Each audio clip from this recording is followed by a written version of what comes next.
Hello guys and welcome to unique study point. आज की इस वीडियो में हम जानेंगे वुड का घोषणा पत्र जो था 1854 वो क्या था, इसमें क्या क्या सुझाव दिए गए थे। ठीक है, आज इसके बारे में हम जानेंगे। इसके मैंने पिछले वीडियो में मैंने आपको मैकाले का विवरण पत्र जो था उसके बारे में मेंशन आपको बताया था। तो इसकी किसी ने नहीं देखा है वो प्लेलिस्ट में जा करके वो वीडियो देख सकता है। ठीक है, ये आपके जितने भी अब विवरण पत्र या घोषणा पत्र आए थे एक सीक्वेंस से आए थे, तो आप सीक्वेंस वाइज पढ़ेंगे तो ज़्यादा बेटर रहेगा आपके लिए।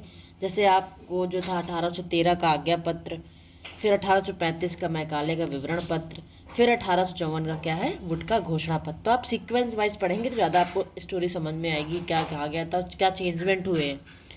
ठीक है, वीडियो शुरुआत करने से पहले आपसे रिक्वेस्ट है, यदि आपने चैनल को सब्सक्राइब नहीं किया है तो प्लीज़ सब्सक्राइब कर दीजिए और बेल आइकन को जरूर प्रेस कर दीजिए ताकि मैं जो भी वीडियो डालूँ आपको सबसे पहले नोटिफिकेशन मिल सके। चलिए जानते हैं कि वुड का घोषणा पत्र क्या था। भारतीय शिक्षा के इतिहास में सन 1833 से 1853, कब से कब तक, 1833 से 1853 की अवधि को पाश्चात्य शिक्षा की अवधि कहा गया था।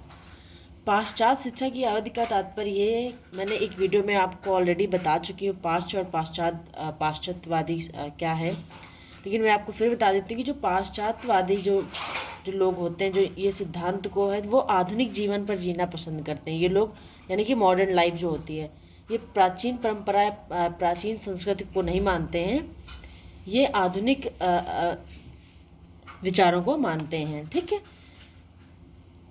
सर चार्ल्स वुड कंपनी के बोर्ड ऑफ कंट्रोल के सभापति के थे। कौन बोर्ड ऑफ कंट्रोल के सभापति कौन थे? Charles Wood. इन्होंने 1854 को एक आदेश पत्र में भारतीय शिक्षा का प्रकाशन किया, अतः इस आदेश पत्र को उसी के नाम पर वुड का घोषणा पत्र कहा गया। क्या किया? 1854 को एक आदेश पत्र दिया, इस पत्र में भारतीय शिक्षा नीति का प्रकाशन किया गया था कि यानी भारतीय शिक्षा की जो नीति थी उसके बारे में मेंशन किया गया, उसको प्रकाशित किया।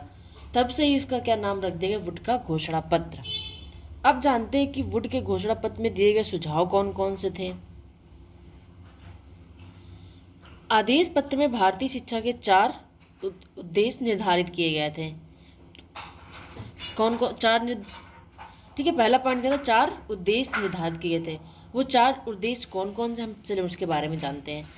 भारतीयों में शिक्षा का प्रसार करके उनकी मानसिक और चारित्रिक उन्नति करना, यानी कि जो भारतीय लोग थे उनके क्या है, उनमें शिक्षा का हमें प्रसार करना है, और उनकी जो मानसिक सोच है, उनका जो चारित्रिक नेचर है या उनका जो बिहेवियर है या उनका जो चरित्र है, उसमें क्या करना है, हमको उन्नति करना, उसको आगे बढ़ाना है। ठीक, अगला पॉइंट है भारतीयों को पाश्चात्य ज्ञान से अवगत करा के उनकी भौतिक समृद्धि करना। पाश्चात्य ज्ञान यानी कि जो आधुनिक जो विचारधारा है, जो पाश्चात्यवादी कहते हैं, जो आधुनिक विचारधारा को मानते थे।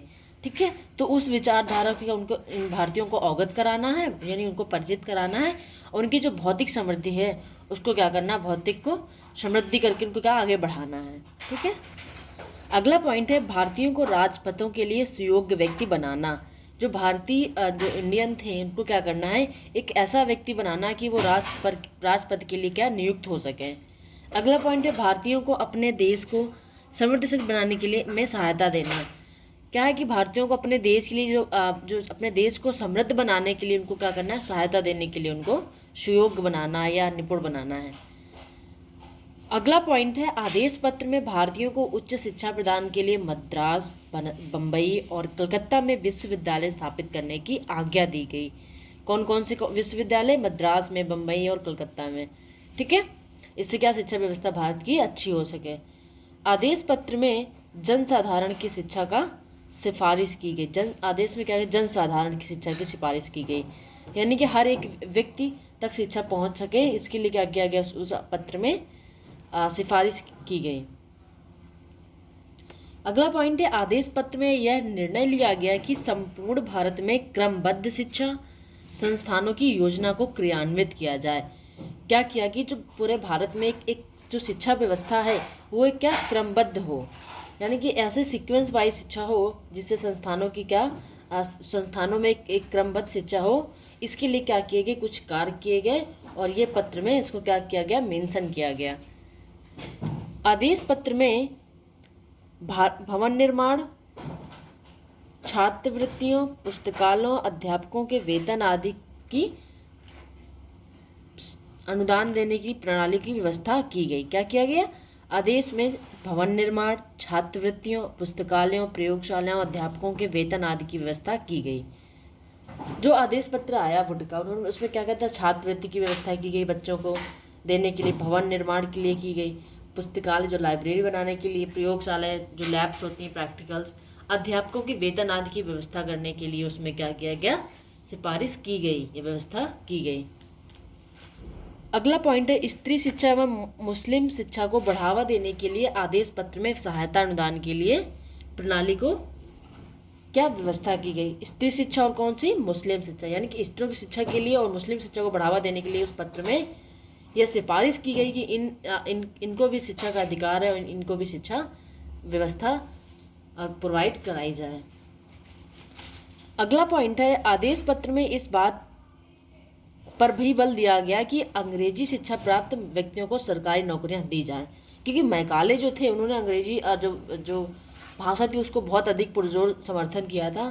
तो उन्होंने कहा था कि उसी पत्र में पुनरावर्तन होता है 20 साल में, तो उन्होंने कहा था कि इस बात पर बल दिया कि जो अंग्रेजी शिक्षा प्राप्त व्यक्ति को क्या सरकारी नौकरियाँ दी जाएँ। ठीक है, तो आज मैं अपनी वीडियो यहीं पर समाप्त करती हूँ। आई होप आपको समझ में आया होगा। ठीक है, आप मेरे चैनल को सब्सक्राइब नहीं किया तो प्लीज़ लाइक और सब्सक्राइब कर दीजिए। Thank you so much for watching this video. Thank you so much.